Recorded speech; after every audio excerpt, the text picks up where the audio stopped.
Sócrates nasceu na cidade de Atenas em 470 a.C. Ele era filho de uma parteira e de um escultor.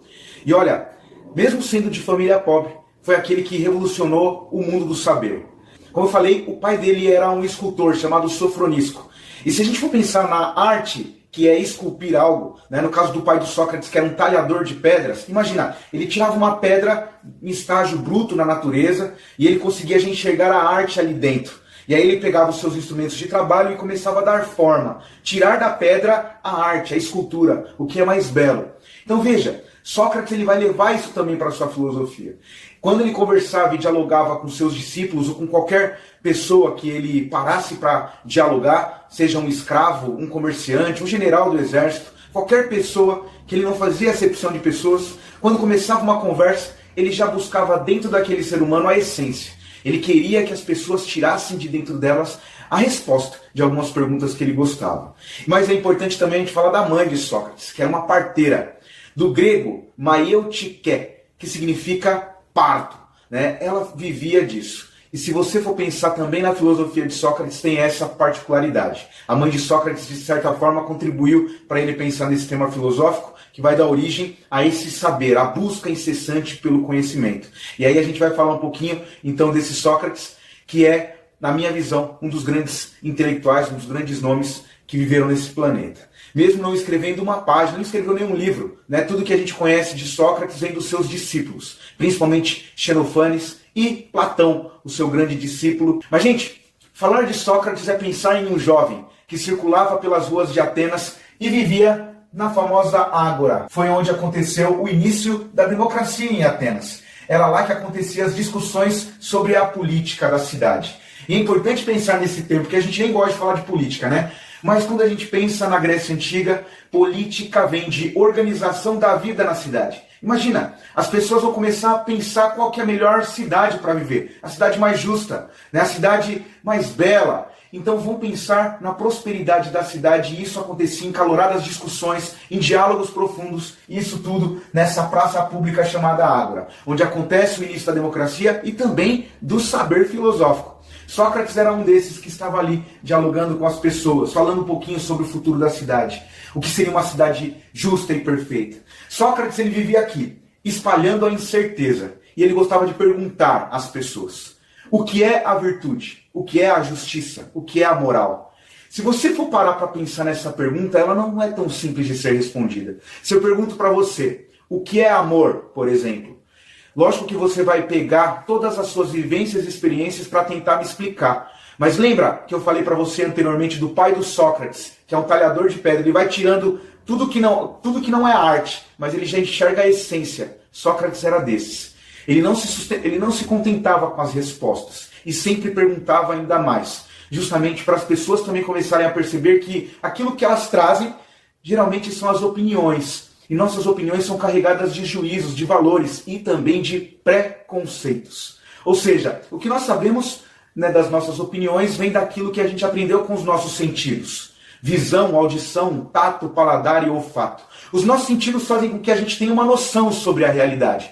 Mas só que, lógico que isso está longe do saber filosófico, que exige muito mais. Exige a reflexão. A reflexão é se dobrar ao pensamento. Ir às raízes dos problemas, analisando e sintetizando cada consequência para a gente tirar aí conclusões, ideias, né? E lógico que esse saber filosófico ele vai nascer com Sócrates. Por isso que existe uma filosofia antes e depois dele. O que vai ser o dilema das grandes preocupações de Sócrates é o próprio ser humano. Esse ser humano que pensa a sua realidade e que busca na razão as explicações para interpretar melhor a sua realidade. E veja, aqui isso era a prática comum na Ágora, onde nasceu, né, essa forma de governo chamada democracia. Eu coloquei aqui esse rapaz levantando as mãos porque a democracia era direta. A partir do momento de levantar as mãos, você tinha a possibilidade de falar para muita gente que estava ali reunida na Ágora. E lógico, além de um bom discurso, você tinha que trazer soluções para a cidade. E isso não vem com a ajuda dos deuses, vem com a ajuda da nossa consciência, daquilo que a gente acha melhor para a nossa cidade. E aí, Sócrates ele gostava de fazer essas perguntas, mas sempre ele fazia com que as pessoas ficassem em dúvidas das suas próprias respostas, carregadas de preconceitos, né, com as suas opiniões. Então, Sócrates ele fazia as pessoas então alcançarem o que os gregos chamaram de doxa, é o campo da opinião, aquilo que eu emito, sem muitas vezes pensar profundamente. Eu respondo o que é o amor, por exemplo, a partir da minha experiência. Eu vou estar no campo da opinião. Sócrates ele fazia perguntas mais elaboradas até a pessoa chegar na dúvida, que os gregos chamavam de aporia. Aporia é a ausência de passagem. Eu não consigo mais sair. Sócrates me fez uma pergunta que me desestabilizou, eu não consigo responder aquilo que ele me pediu. Então eu não tenho tanta formação para explicar aquilo que ele está pedindo. Ou seja, bateu a dúvida em mim. E aí Sócrates levava a pessoa a reconhecer essa dúvida. E essa primeira forma, né, desse método que Sócrates trouxe é o que nós chamamos de ironia. Ironia são essas perguntas bem colocadas até os seus interlocutores ficarem na dúvida. Ou seja, chegarem a reconhecer a sua própria ignorância. Aqui é importante dizer que não é que Sócrates era arrogante, nada do tipo, não. Nesses diálogos, Sócrates fazia perguntas para as pessoas entenderem que dentro delas as respostas não eram tão essenciais, não eram tão completas. Então, reconhecer que elas não sabiam exatamente o que Sócrates estava perguntando, né? O que é a essência das coisas. Reconhecer a própria ignorância é a principal atitude do filósofo. E Sócrates era, muito pelo contrário, quando a gente pensa em arrogância, não, muito pelo contrário. Ele traz essa humildade, porque ele reconhece apenas duas verdades. A primeira é que todos morrem. A morte é uma verdade, né, que a gente não consegue ir contra. Né, é uma lei da vida. E a segunda verdade é, e que você conhece muito bem, a máxima socrática. Só sei que nada sei. O que significa isso? Significa que eu não sei de todas as coisas, eu reconheço isso dentro de mim. E por isso que eu estou em incessante busca.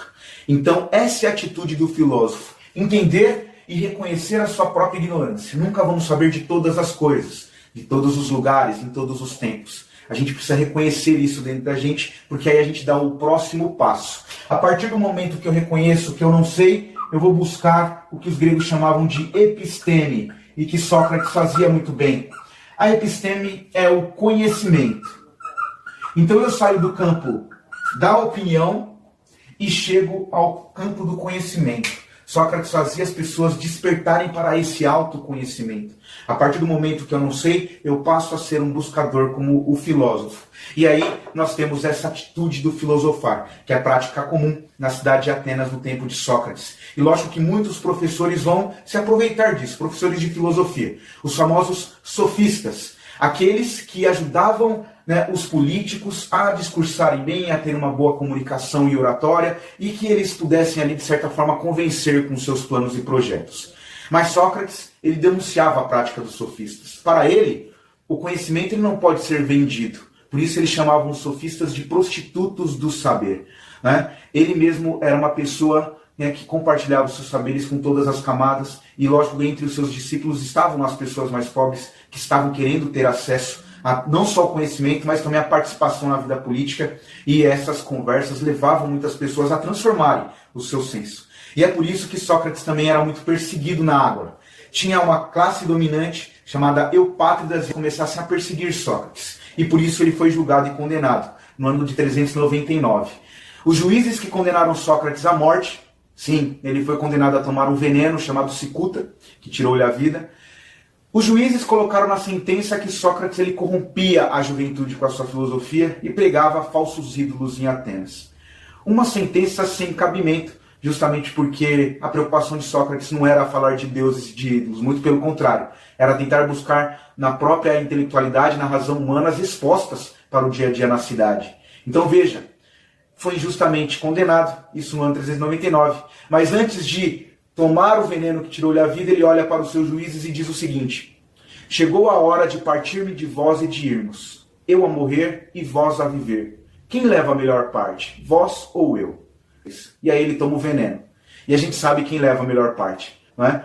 Quem conhece aí entre vocês um nome de algum juiz que condenou Sócrates à morte?